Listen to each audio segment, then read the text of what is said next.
మగవులు మెచ్చే ఆషాఢం sale Chennai shopping mall ఆడి KG sale.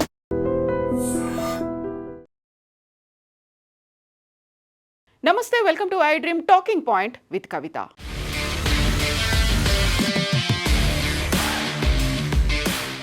June 12 అహ్మదాబాద్లో air India crash తర్వాత 1 మంత్లోనే 15 పేజెస్ రిపోర్ట్ని ఏఏఐబి సబ్మిట్ చేసింది. ఆ తర్వాత directorate general of civil aviation DGCA కూడా ఎయిర్ ఇండియాకి సంబంధించి తను వాడుతున్నటువంటి బోయింగ్ విమానాలకి టెస్టింగ్ చేయాలి, అందులో ఉన్నటువంటి స్విచ్లు ఇంజన్లకి సంబంధించి ఆన్ అండ్ ఆఫ్ బటన్లలోనే ప్రాబ్లం అనేది వచ్చింది కాబట్టి వాటిని కూడా చెక్ చేయాలి అనేటువంటి ఒక మ్యాండేటరీని పెట్టిన తర్వాత ఎయిర్ ఇండియా కూడా ఇన్వెస్టిగేషన్ అనేది ప్రారంభించింది. అందులో ప్రధానమైనటువంటి కీలకమైనటువంటి అంశం there is no technical error. Issues అనేవి ఎయిర్ ఇండియా ఇప్పుడు యూస్ చేస్తున్నటువంటి బోయింగ్ విమానాల్లో ఇష్యూస్ లేవు అనేటువంటి మాటని చాలా క్లియర్గా మెన్షన్ చేసింది.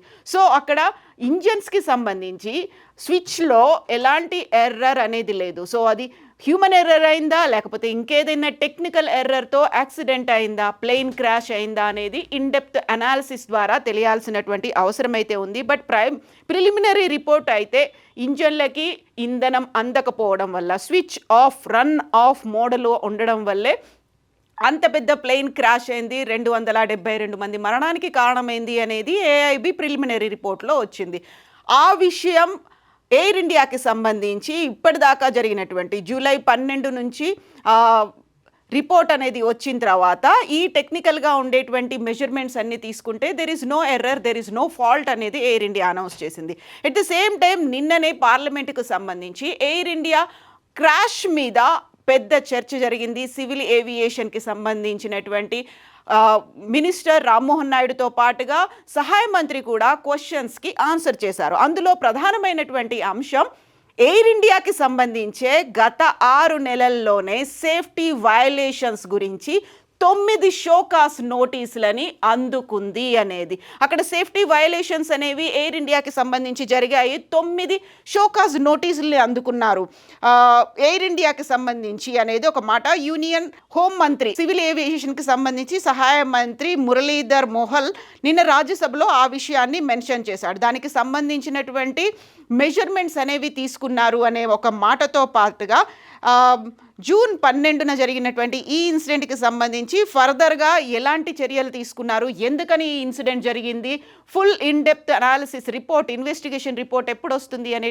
దాని మీద చర్చ అనేదైతే నిన్న పార్లమెంట్లో ఉభయ సభల్ని కుదిపేసింది. అందులోనే 9 షోకాజ్ నోటీసులు ఎయిర్ ఇండియా గత 6 నెలల్లోనే అందుకుంది. యాక్చువల్గా భారతదేశంలో ఇలా ఏవియేషన్కి సంబంధించి చూడాల్సినటువంటి ఏజెన్సీస్ తక్కువ సంఖ్యలో ఉన్నాయి అనేటువంటి అభిప్రాయాన్ని కూడా స్వయంగా కేంద్ర ప్రభుత్వమే వెల్లడించింది.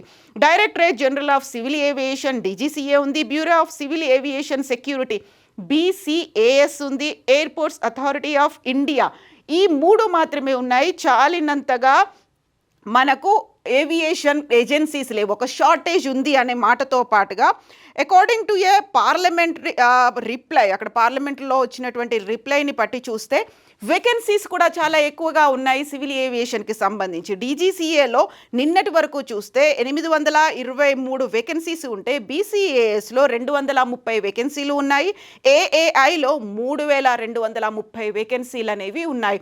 ఒక పక్కన ఇలాంటి క్రాషులు కావచ్చు, టెక్నికల్ ఎర్రర్స్ కావచ్చు, ఇవన్నీ రెగ్యులర్గా మ్యాండేటరీ అనేది లేకపోవడం, ఒక అడ్వైజరీ మాత్రమే ఉండడంతో అవి చేస్తూ వెళ్తున్నాయి తప్ప కంపల్సరీ అనేటువంటి ఒక ఆప్షన్ లేకపోవడం వల్లే అహ్మదాబాద్ ప్లేన్ క్రాష్ అయింది అనేటువంటి విషయాన్ని federation of aviation administration FAA కూడా వెల్లడించింది.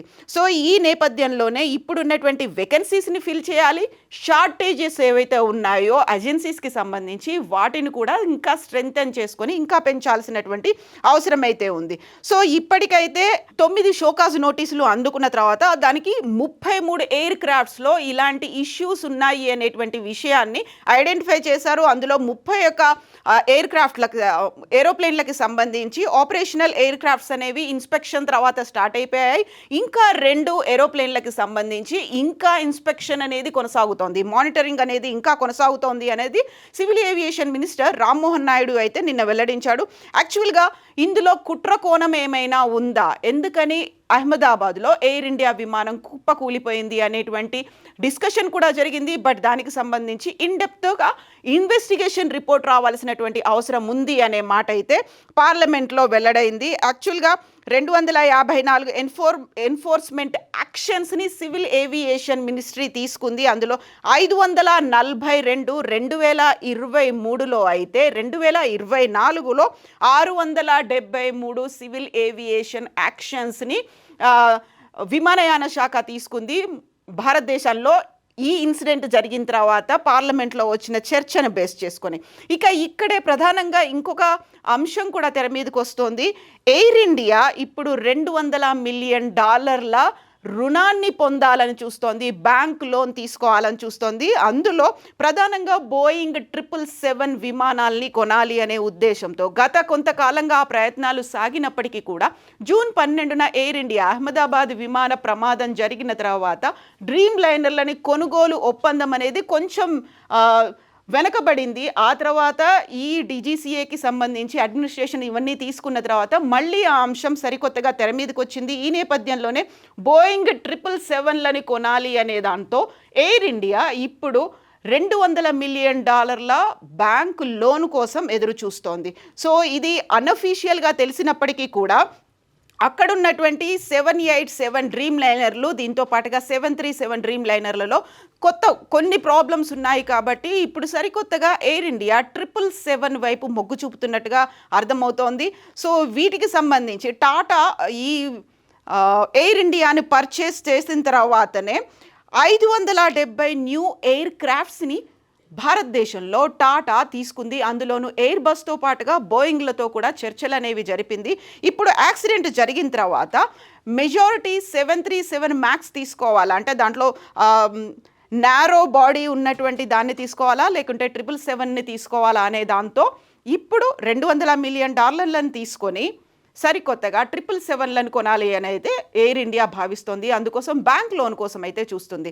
బట్ ఉన్నటువంటి టెక్నికల్ ఎర్రర్స్, అక్కడైతే సేఫ్టీ మెజర్స్ తీసుకోలేదు అనేటువంటి షోకాస్ నోటీసులు అందుకున్నటువంటి ఎయిర్ ఇండియా ఇప్పటికైతే చాలా క్లియర్గా చెప్తోంది, ఫ్యూయల్ సిస్టంలో అక్కడ స్విచ్ల సిస్టంలో ఎలాంటి ప్రాబ్లం లేదు, అక్కడ టెక్నికల్ ఎర్రర్స్ అనేవి లేదు అనే మాట.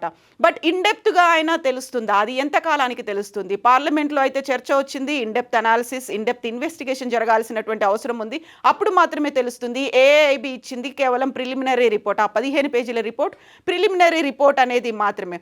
ఇన్డెప్త్ ఫుల్ డీటెయిల్డ్గా ఉన్నటువంటి ఇన్వెస్టిగేషన్ ఎప్పుడు తెలుస్తుంది? యాక్చువల్గా ఎయిర్ ఇండియా కూడా ఎలాంటి తప్పిదం లేదు, ఎలాంటి ఎర్రర్ లేదు అనుకున్నప్పుడు అది హ్యూమన్ ఎర్రర్ కింద పరిగణిస్తున్నారు. అంటే పైలట్ చేసిన తప్పు వల్లే అంత పెద్ద ప్రమాదం జరిగింది అనేటువంటి కంక్లూషన్కి ఏమైనా వస్తారా, లేకపోతే టెక్నికల్ ఎర్రర్, లేకపోతే ఒక కుట్ర కోణం, దాన్ని ఏమన్నా హ్యాక్ చేశారా? వీటన్నిటికీ సంబంధించి బోల్డ్ అంత అయితే సస్పెన్స్ ఇంకా కొనసాగుతోంది. యాక్చువల్గా ఈ ఎంటైర్ ఎపిసోడ్లో ఎయిర్ ఇండియా అండ్ బోయింగ్ చేస్తున్నటువంటి ప్రయత్నాలు కావచ్చు, ఇస్తున్నటువంటి వివరణ గురించి మీరేమనుకుంటారు? కామెంట్స్ రూపంలో తెలియజేయండి. నిజంగా ప్రస్తుతం ఉన్నటువంటి సమాజం దేనికి ప్రయారిటీ ఇస్తుంది? ఆర్థిక సంబంధాల చుట్టూ మాత్రమే తిరుగుతోంది. మళ్ళీ ఎన్నికలంగానే చాలా విరక్తి కలుగుతాం. మంచి అనిపిస్తుంది కదా, లేడీస్ కూడా ఛాలెంజింగ్ జాబ్స్ చేసినప్పుడు చాలా బాగుంటది. ట్రాఫిక్ అసిస్టెంట్స్ గా నియమించిన ట్రాన్స్జెండర్స్ అందరితో సాల్యూట్ చేయించుకుంటున్నారు. ఫుడ్ డెలివరీ ఇవ్వటానికి వెళ్ళినటువంటి డెలివరీ బాయ్ అనిల్ పై కళ్ళ ముందు పెళ్ళండి